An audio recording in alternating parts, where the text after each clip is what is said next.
thinking as well, we should still try and do like a intro credits, pre-intro chat thing. Yeah. Because on the way here, for some reason I had in my head like roll the intro. Okay, right. Yeah. That some people do. Like, maybe this could be it. Yeah. In a world of scaredy cats, boring pet businesses and unruly pooches, one top dog is on a mission to shake things up.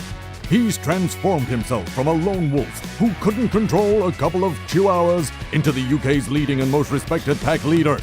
If you're a dog walker, dog trainer, or dog groomer, then the Poodle to Pitbull Pet Business Podcast will help you stand out from the competition so you can make more money with less stress and fewer headaches. Here's your host, Dominic Hodgson.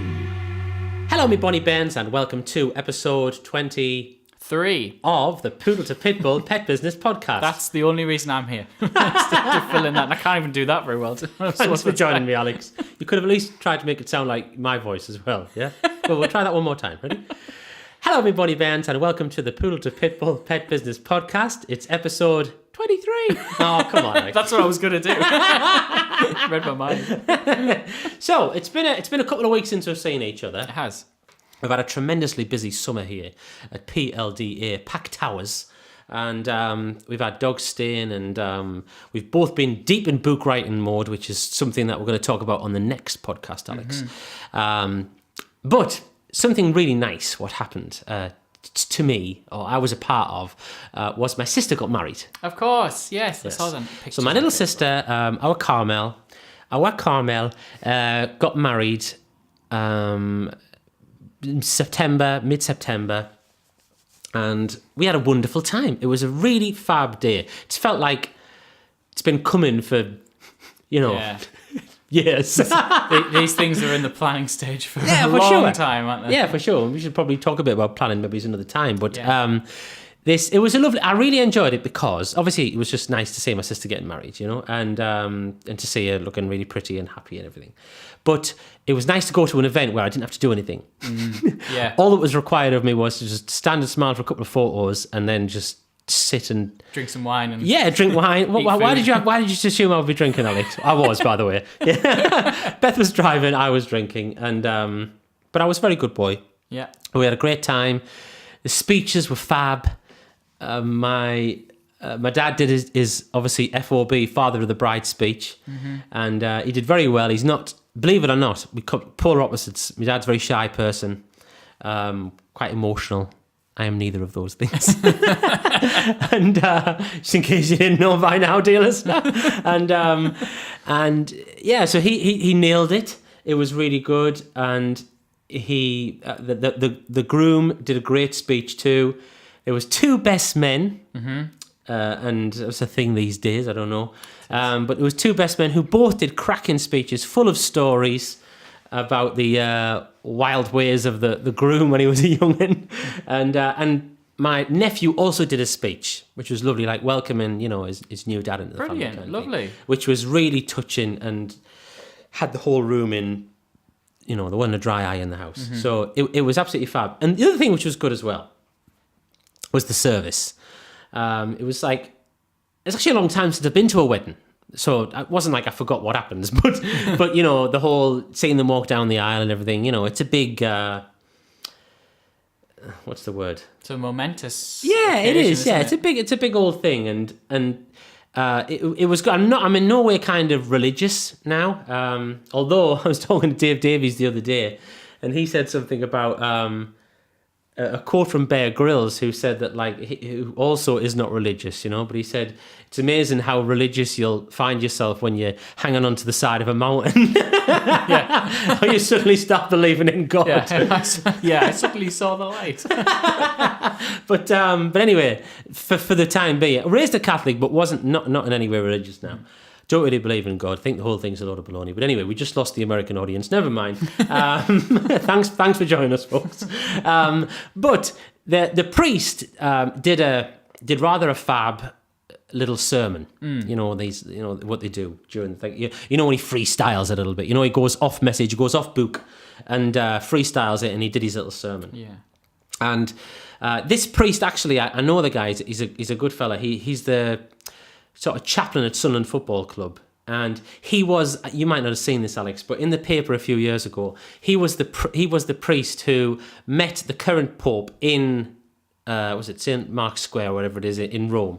And I might have got that wrong. But anyway, the big square in Rome. And he took a Sunderland shirt with him. Oh, amazing. At the time, Sunderland were in one of our perennial relegation battles. And he took this Sunderland shirt, which the priest kind of held up, and it made for like a really good photograph, you know, the priest holding this Sunderland shirt.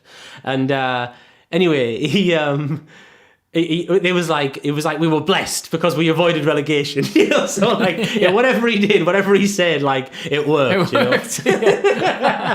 Anyway, so I know, but anyway, he did this sermon, and the sermon was all about the fact that, like, even though, you know, we had Carmel there and the pretty dresses and the bridesmaids all looked lovely, and the groom and the best men and all the ushers and all this, and all this big like spectacle, you know, and the exchanging of the rings. And then all the celebrations afterwards and stuff. They weren't the things that made a marriage. You know, it was everything else that made a marriage. It was everything that happens kind of from the next day. You know. Yeah. So even though you were there to like celebrate the marriage, if you like, and you know whether you like marriage or whether you don't, I don't really care. I'm just sharing the story. It's everything what happens like the day after and the week after, and like, you know, when. Not just for them, but obviously for every couple, you know. It's like, we all enjoy the meals, don't we? The candlelit dinners and, you know, walking along the beach hand in hand and that kind of thing. But like, it's when you've, you know, it's when you're sick. It's when, you know, you're skint. When you're skint, when you're angry about stuff, when you're falling out. It's like, how do you deal with that kind of shit, you know? And it really made me think about, like, the business, you know, how about business being like that? Because obviously the business isn't about the logo and the strap line or the van or, you know, the branded clothing. Do you know what I mean? And all these kind of things. It's like, it's everything else. Yeah, or the Facebook page. Fucking God forbid. But, you know, it's like, it's about everything else, you know, it's about everything else. And for a lot of people, they don't really know what that everything else is, you know. It's about, you know, the pricing, the positioning, what information are you putting out there to help people move quicker and towards you to become a client, you know. It's about, what do you do with someone when they become a client, you know. Do you just serve them and then wish them goodbye and then wait for another one to come along? You know, it's about that. It's about the constant advertising and investing that you do in your business, you know, to make it better and more sustainable and to make more profit and stuff, you know. And I thought that, to me, it struck me anyway, you know. It was a good analogy on its own, you know, the fact that I was like, yeah, marriage isn't about that, you know. Marriage is fucking hard work sometimes, isn't it? Oh, you wouldn't know, but trust me, it is. Beth, don't listen to this guy, so we're okay.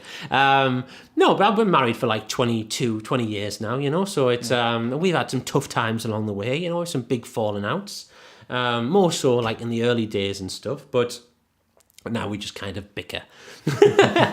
But you know, it's about everything, you know. It's about everything else. It's about the shit time that you're having at work, you know, or whatever, you know what I mean? All this bad kind of stuff, but then kind of just made me think, as I always do, looking for content everywhere, even in God's house, you know, and sort of thought about this business analogy. What do you think about that? Yeah, no, when you were speaking there, I thought, like... I don't want to get married. But it's really not sold me on this. No, I'm joking. Naomi doesn't listen to this podcast either, so we're all right. Yeah. Actually, she did listen to a couple. We're well supported. I better be careful. No, when you were saying about, like, in a way, it's like what you do with the stuff, isn't it? It's like, okay, well, yeah, you've got the van and you've got the Facebook page, but it's not like, okay, business is great now. It's like, what do you use that for? What do you help? What does it help you bring about? And I guess it's similarly to the wedding thing. It's like, okay, well, here's the rings, here's the exchanging of rings, but that doesn't mean that you've necessarily, I mean, presumably if you're getting married, you're gonna have a pretty good relationship anyway, I would hope. Most people would. Don't be so sure. No.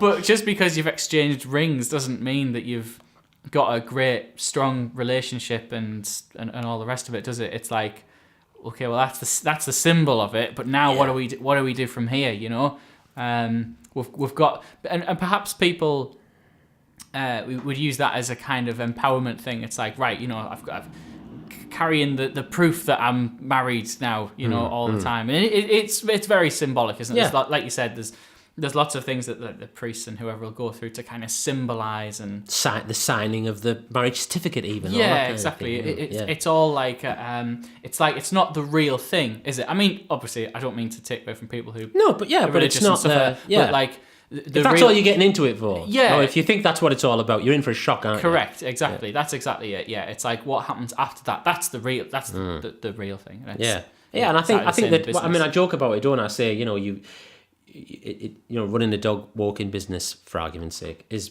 about more than just buying a van, having a Facebook page, and getting some poo bags and leads. Do you know what I mean? I mean, effectively, you can start a business like that, you know, and a lot of people do. You know, I did the same thing, you know, but it's how successful a business is going to be is about what you learn, what you do after that, you know, and learning about follow-up and premium pricing, 80/20, all these things, you know, continuity, onboarding, and, you know, it's like,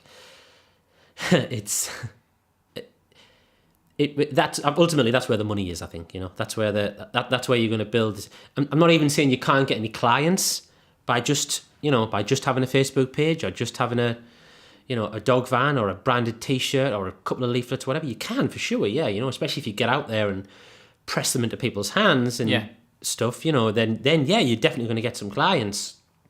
It ain't really that hard, you know, to get some clients, especially if you price your business low enough.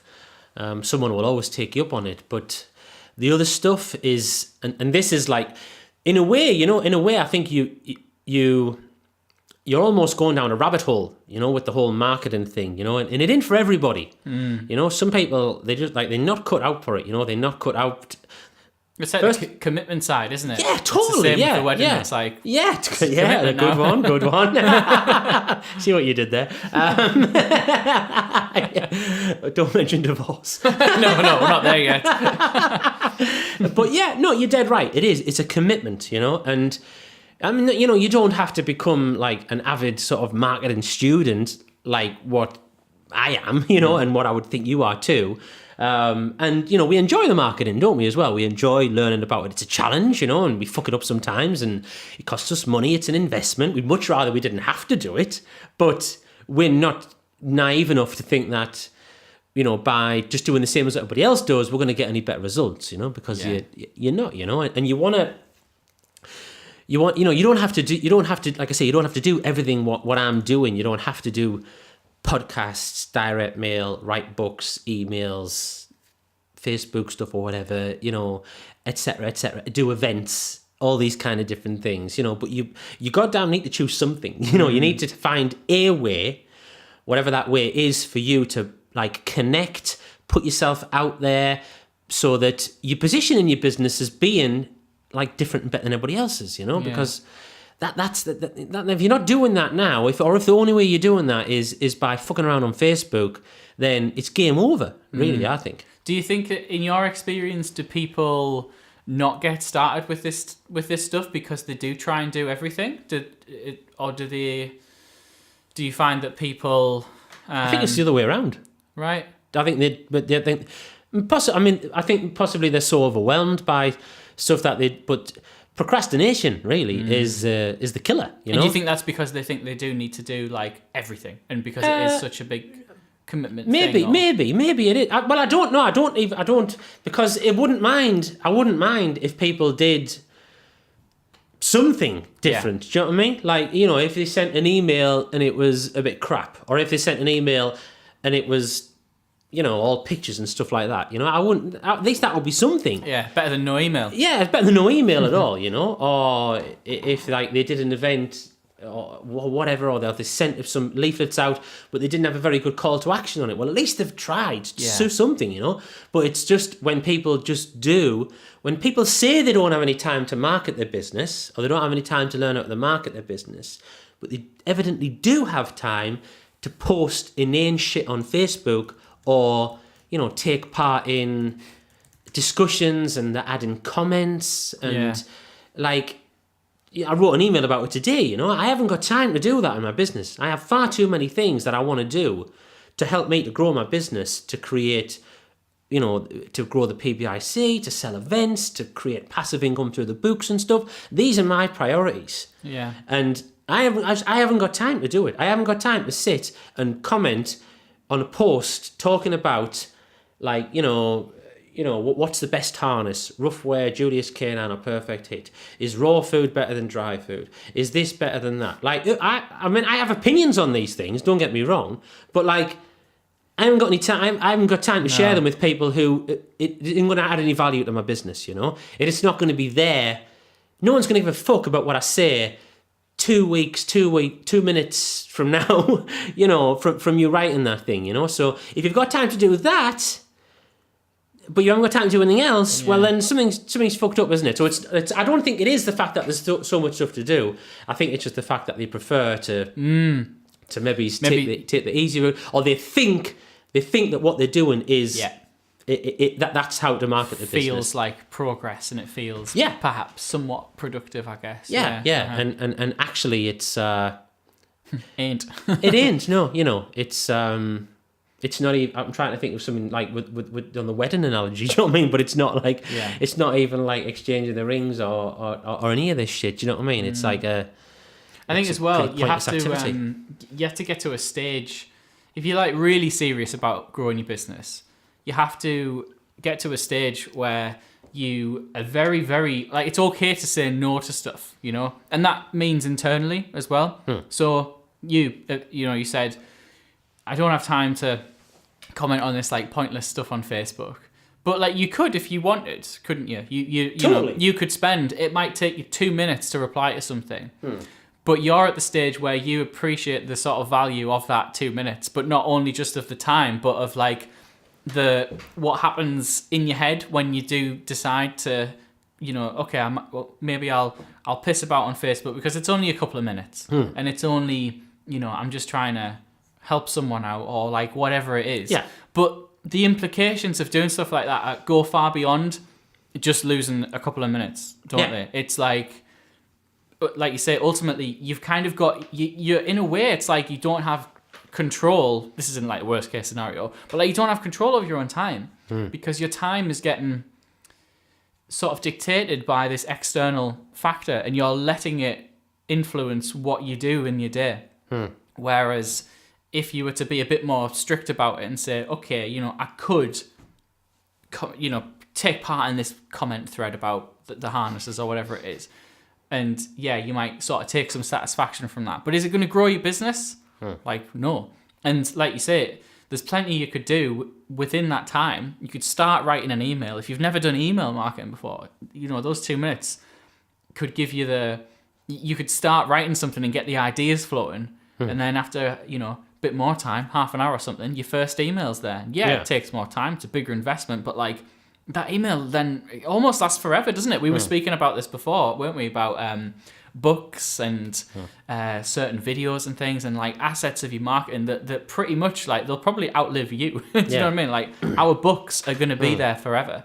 So why not, instead of direct that time and that energy and effort into something that is going to be ultimately like so much more valuable in the long term. And all we can do is try and point this out, and show people that, and no one's perfect, like, Oh, you still fuck around on Facebook, definitely, about on. Yeah, there must be about 15 fucks I've said today, surely.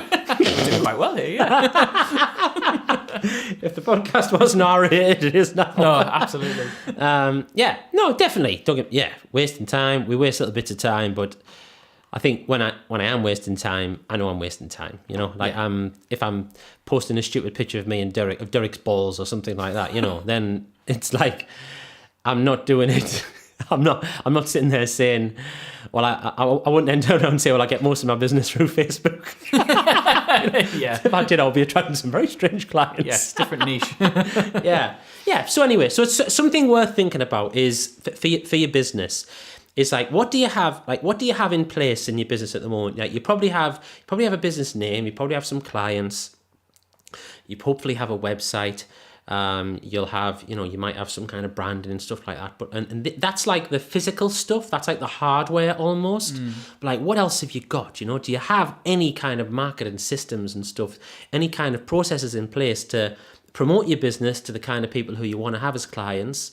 And then to bring them in, and then to offer them services, and then to offer them more services that are going to make you money, because anybody can make a lot of money from the pet industry if they know. Obviously, you've got to love pets for sure, but if you know what you're doing with marketing, it's all there for you. And I would highly suggest, if anybody hasn't yet, that they go to mydogssuperhero.com/33 ideas. That's 2 S's in the middle of that URL. And you can sign up for the 33 ideas. Or if you're feeling brave enough and you want a more direct, fast track to kickstart your marketing education, then you should go to growyourpetbusinessfast.com/free copy, and you can get a copy of Walk Yourself Wealthy. I'll stick it in the post anywhere in the world, and I'll even include a nice bonus business building CD for you, and maybe a copy of my newsletter as well if I'm feeling generous. How does that sound, Alex? Sounds like a no-brainer to me, mate. Awesome. So next time, Alex, we're going to be talking the subject of books. We've touched upon this before. We might have even done a whole podcast about it, actually. But it's very... I believe you're bringing a copy of your book along, aren't you? Yes, I am indeed. The first proofer. Yes, we are finally there. Yeah, and I've got another one in the mixer as well, so we'll be revisiting this topic again when I have my book out. But for now, for next week, we're going to be talking about why Alex has spent so much time, and why I've spent so much time over the last 3 years, writing, losing sleepless nights, anguish, torturing ourselves to produce a book to help us to grow our business. Yeah? Sounds good. Yeah, love it. All right, then we'll see you next time. See you later. Remember, peeps, if you like what you hear and you want to learn more from the UK's leading and most controversial pet business coach, then go to www.growyourpetbusinessfast.com now.